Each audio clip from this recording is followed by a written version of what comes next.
Apa sekarang dan setelah kamu TOS 2 itu kan ya apa kamu tetap nih menjalani sebagai seniman gitu juga dan yang kulihat ya terutama kalau misalnya pameran sama PK, kalau sama PK kan memang apa kalian memang punya eksplorasi yang entah berantem sih kayak macem-macem gitu dan kalau di kamu sendiri ya itu instalasi itu tetap berjalan gitu.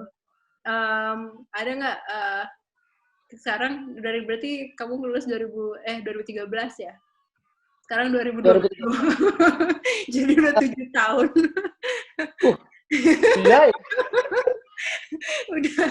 udah 7 tahun sejak itu ada nggak karya-karya yang dari apa banyaknya pameran kamu ikutan ada nggak karya-karya yang menurutmu menjadi highlight buat kamu dan ada nggak karya baru yang mungkin mau kamu sharing saat ini? Sebenarnya kalau dari karya ada sih yang menjadi highlight itu mungkin lebih ke momen karyanya sih. Ke momen karyanya dia itu ada beberapa karya, tak share 2 karya aja kali ya. Ya nggak apa-apa. Itu di tahun 2015 ya apa namanya. Nah kenapa ini tak pilih kan gitu. Sebenarnya perkembangannya masih di dalam tahapan instalasi kali ya. Iya. Nah cuman di dalam karya ini itu udah instalasi tetap paintingnya juga masih gitu. Bukan ada di 2 sisi sebenarnya. Tapi gimana sih ngebuat itu biar harmonis aja antara painting dan instalasi gitu. Nah karya ini kenapa momennya tak bilang bagus gitu. Nah ini kan pameran ke-3 ya di Jogja waktu itu.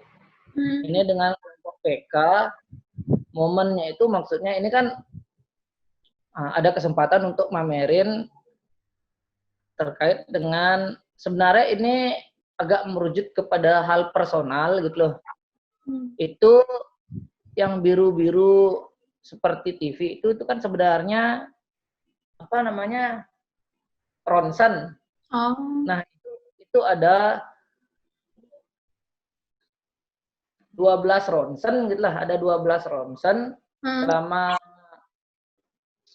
saya jatuh dari tahun 2010 jadinya. 2008 dah. 2008 kecelakaan pertama kali, maksudnya yang sampai di ronsen gitu. Nah, 12 koleksi ronsen itu patah tulang 3 kali gitulah. Aduh, Iya.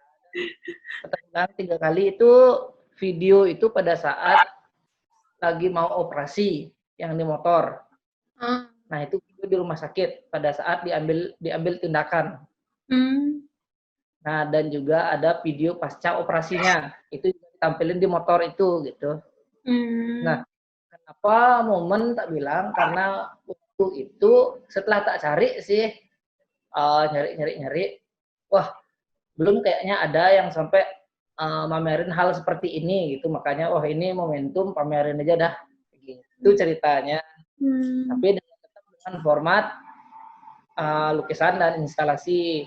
Kalau di sini ada beberapa objek-objek yang tak pakai tabrakan seperti motornya, habis itu baju-baju, habis itu ada foto pas habis tabrakan di rumah sakit, ada juga surat keterangan operasi dari dokter bahwa ini beneran loh gitu, nggak bohongan jatuhnya. Iya. Operasinya juga gitu. Nah sebenarnya lebih ke dokumenter pada akhirnya karyanya ini. Iya. Gitu. Yang saya lupa judulnya. Aduh. Si pembuat dadaan belum sempat buka file jadinya. Yang lihat di Instagram ada judul.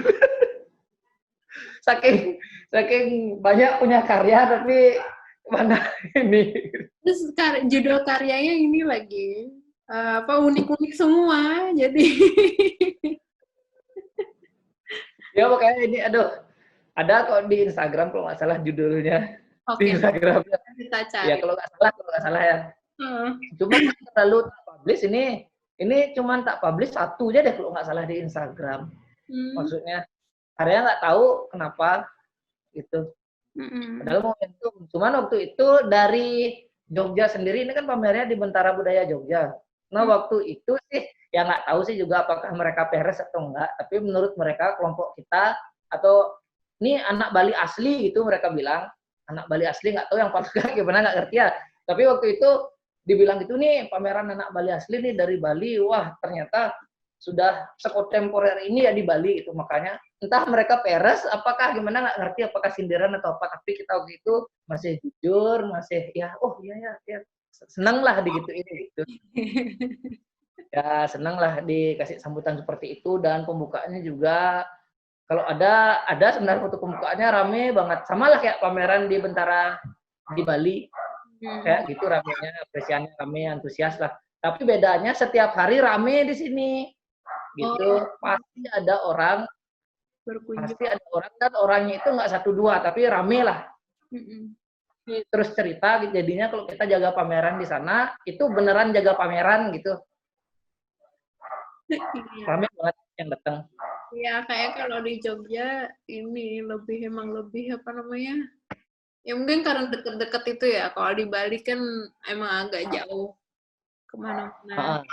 Kalau di Jogja emang dekat-dekat, jadi dan 4 kuliah seni ya, 1 doang ya apa 2? Maksudnya kan ada sains seni yang tertarik ini kan bukan yang seni aja, biasanya yang kajian budaya lah, yang inilah. Kajian budaya Antropolog lah, sosiolog lah gitu.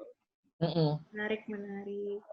Terus yang mana lagi nih? Yang ini dulu. Nah, ini itu ya yang bawah. Oke. Nah, ini kalau ini sebenarnya karya yang pertama seri balap motor itu tahun 2013. Tahun 2013 seri pertama karya balap motor. Habis itu seri karya di tahun 2014, maaf, itu yang seri balap motor ada judulnya sama seperti ini, tapi yang seri 1 dia Study Fall 1. Itu ikut pameran di Manifesto di Galeri Nasional. Nah, pada saat itu responnya juga lumayan baik. Lumayan bagus ya responnya. Gimana cara melihat respon baik dan enggak? Kan itu pasti pertanyaan teman-teman ya. Ya paling gampang lah cari di internet, Gede Dia Putra banyak yang upload karya itu, bukan saya ya gitu. Oh, berarti banyak yang tertarik lah dengan karya itu gitu. Di tahun 2014 itu ada lumayan yang nguploadin di internet. Oh, berarti respon dari seri karya balap motor juga menarik, sehingga saya lanjut sampai pada akhirnya karya terakhir itu ini karya judulnya hampir serupa, Study Fall.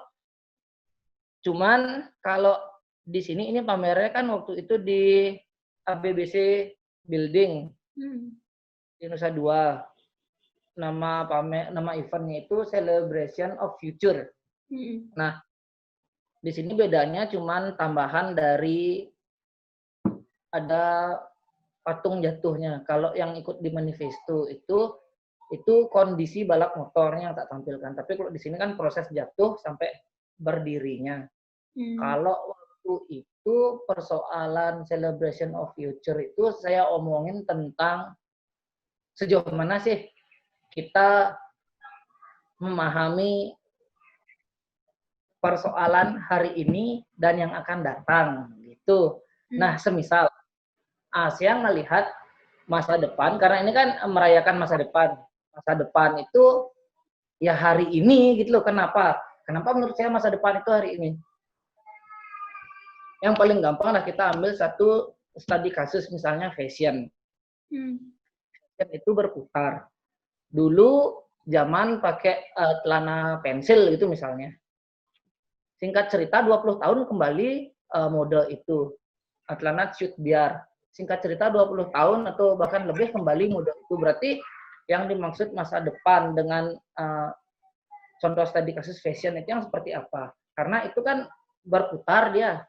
Kita ngomongin hari ini, oh di masa depan akan seperti itu. Tapi pada akhirnya itu semua berputar dan kembali juga pada saat ini. Makanya saya gambarkan sebuah proses jatuh sampai bangun. Maksudnya dari proses yang paling bawah sampai proses yang di atas. Itulah masa depan. proses di mana kita memahami sesuatu yang paling bawah dan sampai kita memahami sesuatu yang di atas. Menurut saya masa depan itu seperti itu, karena proses belajar itu terkait dengan lapisan terbawah sampai kita mengetahui, oh itu loh yang namanya atas. Makanya saya tampilkan proses jatuh sampai proses berdiri. Gitu. Dan inilah masa depan gitu. Kita nggak bakal jauh-jauh dari yang namanya perjuangan. Gitu sih, Fit. Sekarang aku mengerti karya ini. Kalau nggak ada cerita pasti apa sih? Pasti gitu banyak emang orang-orang. Tapi yang aku mungkin ada dua hal ya, yang aku pengen konfirmasi. Jadi kan kalau yang di sini, kamu kan masih memperlihatkan spanramnya tuh. Oh ya. Nah kalau di sini udah enggak. Kenapa ya? Itu kalau dari teknis itu terkait dengan karya yang seri balap motor yang pertama dan 2014 waktu pameran di Manifesto itu. Sebenarnya itu kan untuk yang ikut pameran Manifesto itu kan langsung dikunjungi oleh kurator dari Garnas. Nah waktu itu Pak Rizky Zailani yang sempat melihat karya ini. Nah dia bilang, Jay, kayaknya kalau gambaranmu kayak gini, ini masih terframe dalam bingkai drawing. Karena drawing pada umumnya dia kan meniru realita. Gitu. Bisa nggak kamu ngasih sense bahwa ini painting? Itu disuruh mempertimbangkan dengan Pak Rizky Zailani, Pak Kiki. Jadi apa sih yang masih terkait dengan painting ya gitu? Apa yang gimana karya ini biar jelas menekankan nuansa lukisan? Tak pikir-pikir terus sampai pada akhirnya, oh ya kalau orang buat lukisan kan pakai spanram, udah isiin spanram ya segitu sih sebenarnya pemikirannya waktu itu. Ya, supaya istilahnya persoalan karya ini dia masih terframe dalam pembacaan atau kajian lukisan. Oh, ini lukisan loh.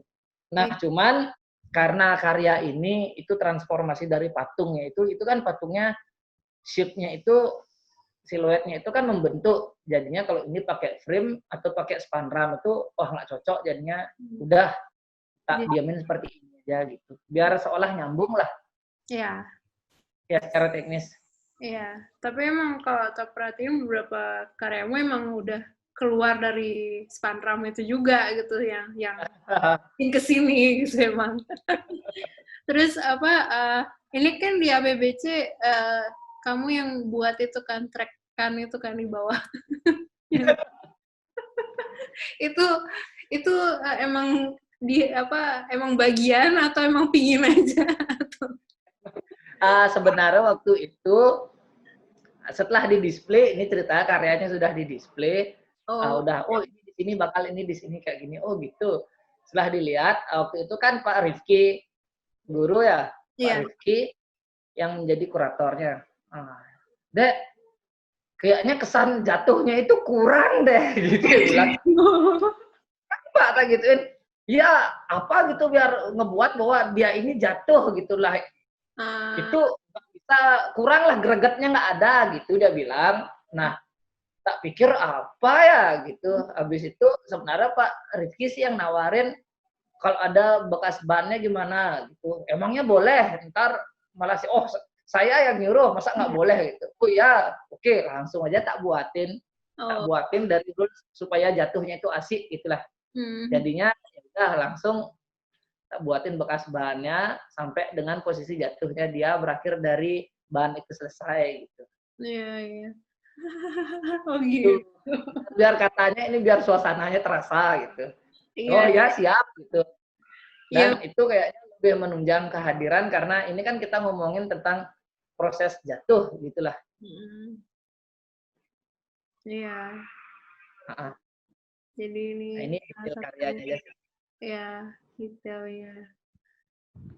Ini waktu itu sempat Pak Gubernur nanya kan, yang buka Pak Gubernur. Nah, ini cuman jawabannya yang nggak seperti tadi sih karena Pak Gubernur yang nanya, jadinya kalau tak jelasin seperti itu kayak terlalu ngejelimet. Ini kenapa ini kok karyanya seperti ini? Jawaban waktu itu gampang. Gini Pak Gubernur, sebenarnya saya dari dulu pengen jadi pembalap. Nah cuman karena nggak kesampaian, saya balapannya di galeri aja. Ya malah jatuh, tak gituin aja. Dan waktu itu sih Pak Gubernur dengan ajutannya nanggepin serius. Oh. Soalnya kesempatan untuk kita bercerita secara serius pada saat itu memang nggak memadai. Itu rame banget loh, rame, dan Pak Gubernur juga jalannya cepat, jadinya sedikit tidaknya, nah perwakilan dari saya ingin menjadi pembalap itu sampai akhirnya saya berhasil jadi pembalap walaupun jatuhnya di pameran. Itu yang tak highlight, bahwa persoalan keinginan itu bisalah dikreativitaskan, mimpi gitu misalnya, mimpi itu bisalah dikreativitaskan walaupun pada akhirnya mimpi itu tidak bermuara pada satu wilayah yang tepat, tapi paling tidak kita dikenal juga sebagai pembalap walaupun tidak ikut balap gitu. Itu yang tak tekanin dengan Pak Gubernur gitu, makanya mereka ketawa dengan ajudannya, wah gitu ya, karena nggak ada sirkuit sambil nyeletuk kecil gitu sih. Gubernur buatin ya.